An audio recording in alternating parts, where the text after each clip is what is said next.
Hello, I'm Kate Williamson and welcome to Keep It Clean, a podcast from Jangro that talks about the changing face of the cleaning industry. Today, we're exploring what tomorrow holds for the cleaning industry, from large shopping centres to cosy caravan sites.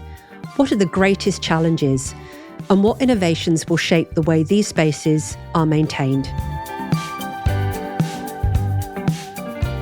You go into your home, what's the great thing? It's clean. You go into the office, what's the great thing? It's clean. The cleaners will come in and they do that, and they're just like the unsung heroes of the world. We've started to move over to eco products because we feel it's the right thing to do. One of the things is, one, they performed really well, but the other key part as well is you're looking at reduced amounts of packaging, which is a really, really big thing. So you've got the waste issue, you're not chucking away so much. To help us gaze into the future today, I'm delighted to welcome Emma Cox, Head of Site Operations at Caravan and Motorhome Club. Emma looks after thousands of sites and has seen firsthand how the cleaning industry has evolved over recent years and how it needs to change in the future. Welcome, Emma. Thank you for joining us today. Pleasure to be here. So I wanted to start by asking you, as Head of Site Operations for the UK's largest caravan and motorhome club, how have customer expectations of cleanliness and hygiene changed in recent years? I think the pandemic was obviously fundamental to how people were looking at their cleanliness and hygiene. And it certainly changed as we came through the pandemic. People's expectations were much higher. You started seeing people washing hands. They wanted more individual spaces, so they were very aware about their fellow being in an X cubicle, obviously in caravan sites, so they are.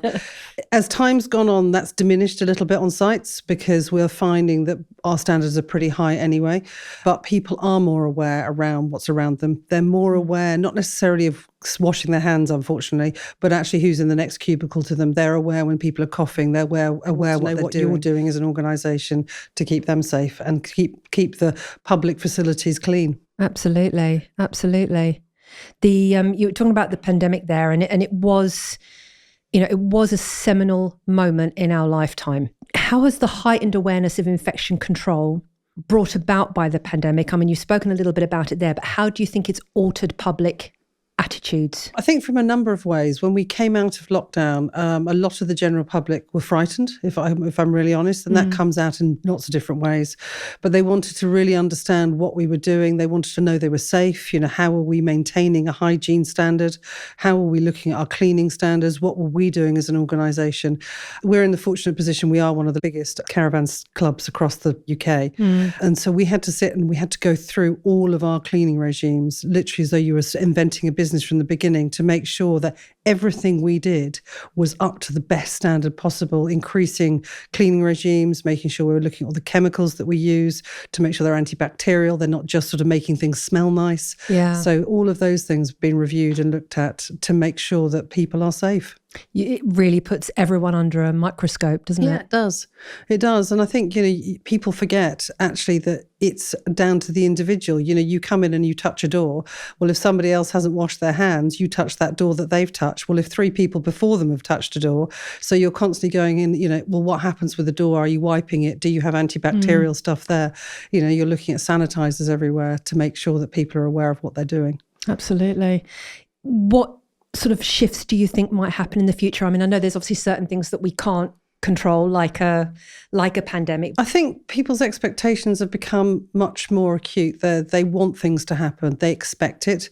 Whereas before, people would ask questions and they'd sort of be quite happy with the answers. But now it's an expectation before they enter any facilities that are being cleaned. Doesn't matter whether it's a caravan site, doesn't matter whether it's public sort of toilets or entertainment spaces. I think they expect things to be of a certain standard. There's more demand, I guess, isn't there, from the customer? Yes, and there's a growing knowledge. It used to be once upon a time you sent a letter and you had to go to an encyclopedia.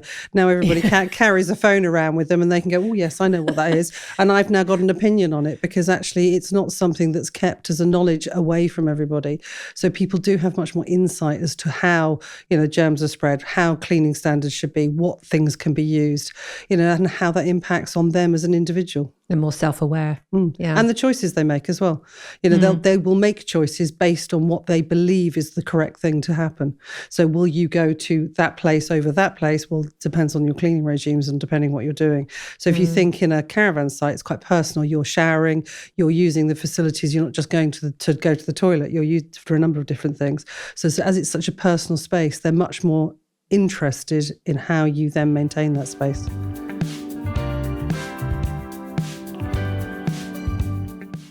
A trend that will continue and should continue to rise in importance, regardless of the industry, is sustainability. In what ways do you want your cleaning supplier to support your commitment to being more eco-friendly?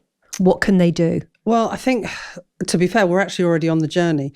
So we've started to move over to eco products because we feel it's the right thing to do. And now when we started the journey, we put it out on trial sites to make sure that the products that we were using were as good as the sort of what I call the traditional modern products of things that are out there. And the feedback was really positive in the fact that actually they were better.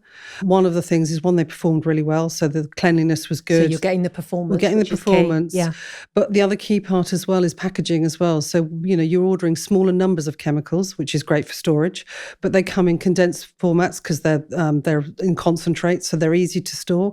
You're looking then at reduced amounts of packaging, which is from our side really big thing. So you've got the waste issue. You're not chucking away so much. The only thing is it's the training element behind it, because one of the things I think a lot of people are guilty of is they read the packet, they put in one and they go, oh, just one for luck. Whereas actually you need to make sure that you put in what it says on the packet, otherwise it doesn't work properly. Exactly. It's very much do what it says on the tin. Do what it says on the tin, and then it because really there's works. a reason for that. Yeah. And I think because of the business that we organise, people are very good at following the procedures that we give them.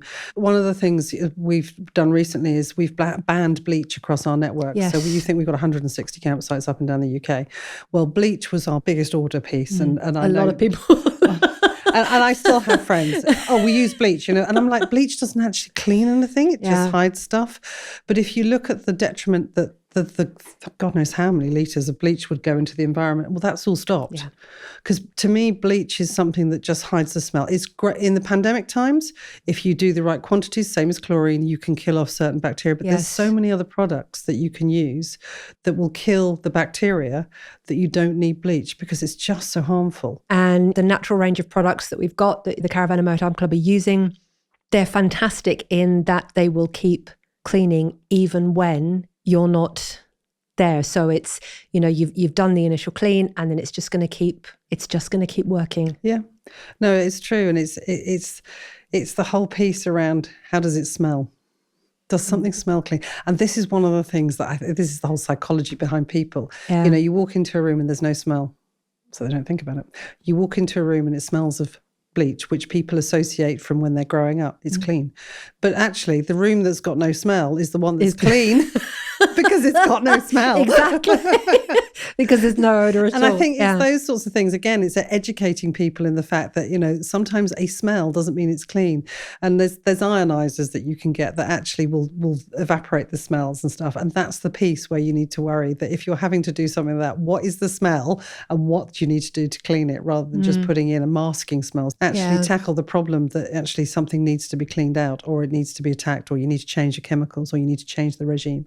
But again, that's where you turn back to somewhere like Jangro and say, I have this issue. What do I do? And on a number of occasions we've gone, I've got this problem. What do I do? And I'm not the expert. They are. And the results that we've been seeing is spectacular. And actually, it's a massive drive for us to move to that eco side. And we're doing at the moment the cost challenge. These are the traditional products that we used to use versus the eco products.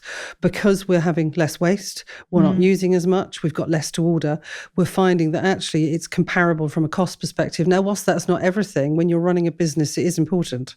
So, that's really important to us as well. So one of our regions is completely eco. And I've had a conversation on the way up here today about moving further sites over to make sure that by the time we get to the season of 2025, all of our sites are operating off eco products. Yeah, because the perception as well, you're talking about cost there, the perception is that it's always, okay, it's sustainable, but that's going to come at a cost. But that's not necessarily always the case, because obviously a lot of it is cost in use as well. So you were talking before about, they're concentrated, reduced. There's a lot of benefits for that. Yeah, and the products are, you look at the like-for-like cost. Sometimes it may be a little bit more expensive, but then you look at the waste disposal, you're chucking less away. So that's a saving in itself. It's easier to use. You're not carting so much around. So all of the little bits that we'll build together make it much more sustainable from not just an eco perspective, but a user perspective and a cost perspective. I want to talk a little bit about technology.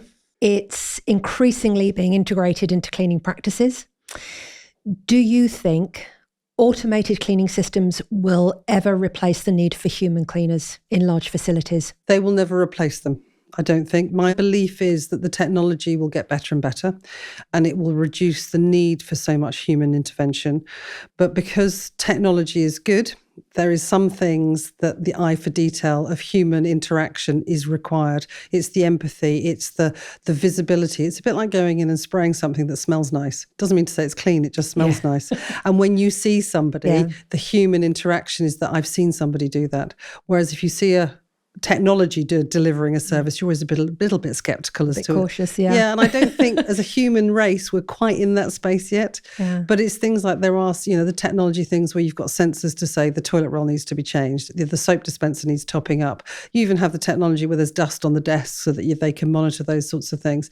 That means it can indicate somebody to go and do the job, which is time saving, because everyone's very aware that costs of human labour is going up, and we need to see how we can manage that whilst getting the best standards. But I'm not sure it'll ever replace it. Okay. Just a fine balance. It is a fine balance. Yeah, it is. I might be wrong. 2050 and I'm sitting there in my rocking chair. We'll come back and do the podcast in 2050, Emma. We'll see where we are. How challenging do you think it is to keep up with some of these innovations, because they move at such the speed of light? It's very, very difficult to keep up with a lot of them. It is immensely challenging, and it's different for different reasons, in the fact that you can be at the top, you can be at the front, and you make decisions on the back of it. And you can spend money on technology and put it in to find in 2 years' time it's out of date. So you become quite cautious as a business organisation to say, actually, we're in the middle. We'll watch other people make the mistakes. We'll lead into how it works. You look at battery stuff, for instance. When it first came to market, the batteries they were big, they were heavy, they didn't last as long. And as time's gone on, the batteries are getting smaller. So the equipment that you can use from a cleaning perspective is getting lighter to use. It's much more reliable. But that's taken time. So it's keeping on top of it. And we are just doing some work at the moment with Jangro around how we use scrubbers on floors. And I've put the challenge about battery operated things because they're easier to utilise. And at the moment, they're twice the price. But give that another couple of years, that price will come down. So it makes you hesitant around buying things, because you know that there's change coming. So it's just a really fine balance of what do I need now and what's the future in the next 3-5 years going to hold for us. We talked a little bit before about waste management in terms of the packaging and everything like that. How could your cleaning and janitorial supplier support you with waste management? I think it's making sure that the packaging that things come in is recyclable. All of it is, because a lot of the stuff that you get is really irritates me when things all arrive and the packaging's recyclable, that the chemical's in and it's wrapped in plastic. But you have to put in the main waste stream. It's like, why? And you're noticing more and more things are being reusable. You're getting aluminium things coming through, and that's not always appropriate for some of the cleaning products that we use. But it's making sure that the packaging, that the eco-chemicals that we move to is also as eco-friendly as the chemicals that we're using, so that it doesn't enter landfill, that it can be recycled. And I think that's probably a wider picture as you get to landfill, is the push that people like Jangro have on the waste industry to make sure that from when it goes from the user disposing of it to where it's being recycled, what happens in the middle. Because a lot of the stuff that we see will never make recycled material. It could do, but it won't get there because the waste industry hasn't caught up. And I think that's a really big push from the cleaning industry, is to put pressure on the waste industry to make sure that they're following what they need to. Data-driven cleaning practices, like, and again, we spoke about this very briefly before, but like occupancy sensors and smart dispensers, how important do you think they are? As they say, data is power. so to me, They do, don't they? They do say data is power. I think a lot of it is a balance, is the fact that when you're an operator and you've got knowledge, everyone calls it gut instinct, but actually it's your expertise. You know which cubicle is going to be emptied first. You know when things need to be replaced. But sometimes you need a bit more than just sort of that expertise knowledge. You need the data. You need to understand, which are the things that need to be used. We're looking at how we drive data at the moment around the number of facilities we have on site. So we look at how many people come into a toilet facility. We look at which cubicles, whether people are queuing. Do we need more? Can we reduce it? Because from our side of things, if we can reduce the number of facilities that we put into a place, it reduces the build cost quite considerably. Okay. But also, if we don't get it right and you get queues, people then don't come back. So it's a really fine balance. Yeah. So we use the data not just for cleaning, but also from our building perspective to understand, is it the right size? Are we doing the right thing? So for us, data is really, really key for a number of different things. But we can't go too far on data. I'm a great believer in balance. You need experience plus data, then you make an informed decision, because you just rely on data. You can actually get to the stage where you're dragging out decisions because it takes so long to gather the right data that the decision has come and gone and you've missed the boat. So you combine it together and you've probably got the ideal piece to be at. Again, it's that fine line. It's always a balancing act. It is.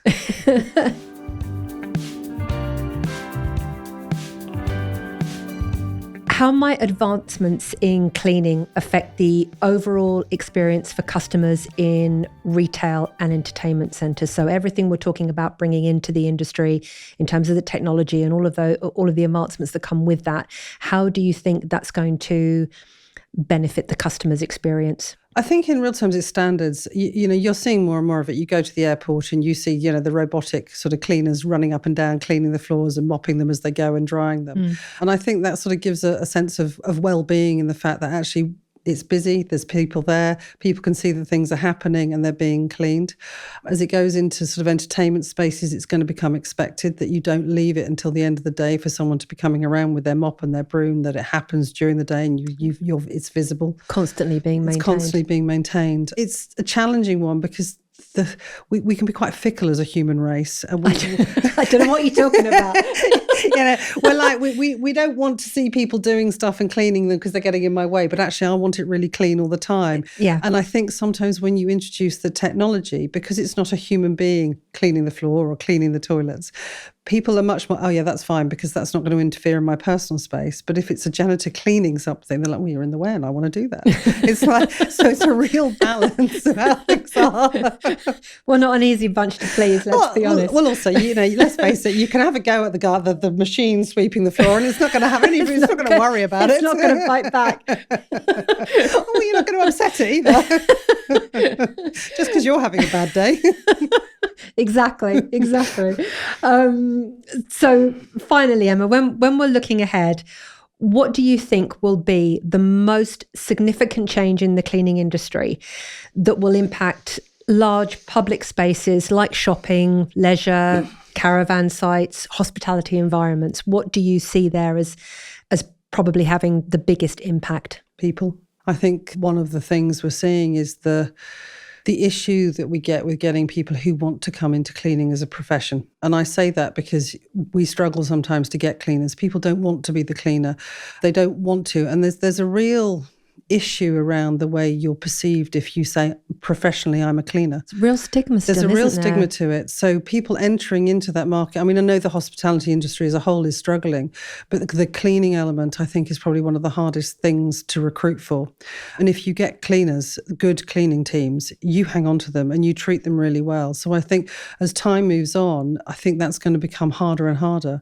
But technology won't be, or certainly isn't at the moment, good enough to be able to replace people. I don't think it'll ever replace people. So I think the biggest one is actually how we as an organisation attract cleaners and how we make it as a profession that people are proud to be. I'm a cleaner, because it is probably one of the most important things you do. You think, you go into your home, what's the great thing? It's clean. You go into the office, what's the great thing? It's clean. You walk into the kitchen, what irritates you the most? doesn't matter whether it's home or work, it's a mess. And actually the cleaners will come in and they do that. And they're just like the unsung heroes of the world. Absolutely, because it does have a huge impact on how you feel. If a room is clean, you feel good. You feel calm. Yeah. You know, you start your day off well. And part of that as well is how cleaners are then trained, what their profession is. It comes back to how they deal with the tools as well. You know, they're looking at innovation. They're doing it the right way. And they're not looked at as something that, oh yes, you're the cleaner. And I've seen that too many times. And it's one of those things that I think over the next 5 years, we as a human race need to change our aspect, that actually because you're the cleaner doesn't mean to say that you're any less than the CEO at the top. In fact, if anything, you should be there working together, because the cleaner comes into the CEO's office and cleans it. And he's very happy. So that I think is probably one of the biggest challenges around the industry, is around people coming in and seeing it as a career path. Let's hope that happens. I hope so too. I think it's a changing piece, isn't it? You know, it used to be that people would strive to go to university and that was it, they're there. And now we're seeing apprenticeships come back in. And I think the cleaning industry, you know, if they tackle into the apprenticeship side of things, it's a really good place to be. And there's some really good people out there. I come from years of, you know, your female struggling through what's happening in the female world, to actually start seeing that cleaning has the same problem. You know, you start off as a female in business and you struggle and you struggle and you struggle. Well, you start off as a cleaner in an industry and you're a cleaner, and people don't move forward. And it's how we make sure that coming into a cleaning industry, that you're considered to be a professional. You know all the information there is to know. People understand how complex cleaning is. It isn't just going in and, as your granny would have done with a J-cloth, and then put it in a sink. Shudder. I do shudder. Because there is a science to it, and you know, to a degree, and that's why we were saying before about how it's so important that products are being used correctly. And, you know, certainly with any of the Jangro products, the amount of information that we do provide in terms of, you know, how that product's used, all the health and safety data, you know, that's all readily available, even just by scanning a QR code. So it's really important that they do have all of that information, because there is a science to it, and they should be, you know, then, like you said before, they're not just going in and spraying something and that's it. You say about the science things, it's the knowledge that cleaners have that people don't realise. And a really good example is, a number of years ago, we had sticky marks on walls and windows, and people couldn't get rid of them. And they're scraping them away and scratching surfaces. And a cleaner comes along who I'd known for some time, and she was a really good part of the team. And she said, "Oh, that's really simple. Just spray furniture polish on it." But it's not furniture. She said, no, just spray furniture. There's an enzyme in furniture polish that will destroy the gum within the stick. And she says, just spray it and leave it. So you spray this polish on and you leave it, and then you wipe, and everyone's going, wow, it just wipes away. But she had that knowledge, and and I've shared it. Anybody who wants to know how to clean a stick off a window, that's how you do it. And people are like, that's amazing. How do you know? But it's the science that the cleaners know, that they don't realise they know, that actually those are the things they should be talking about and they should be proud of, which raises the profile of the cleaning industry, because it isn't just coming in and mopping the floor.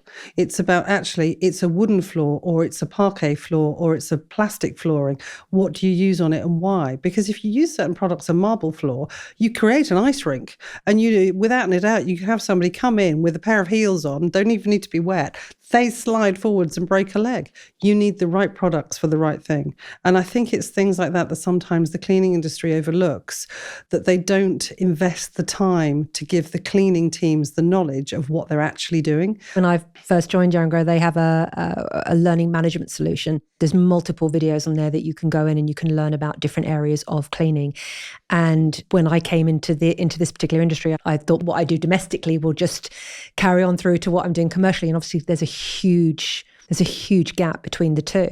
It's coming back down to that science of learning, right, that I need to use there and that I need to use there. There is definitely more to it than people realise. You know, there are quite a few award ceremonies out there right now within the industry that actually recognise a lot of these cleaners who are starting to come through and move on to, supervisor roles and then go into management. And that's fantastic to see that happening. Yeah, and I think it's not even just the supervisors and the managements, it's into research as well. Because if you realise that you understand how something works, you're into chemistry.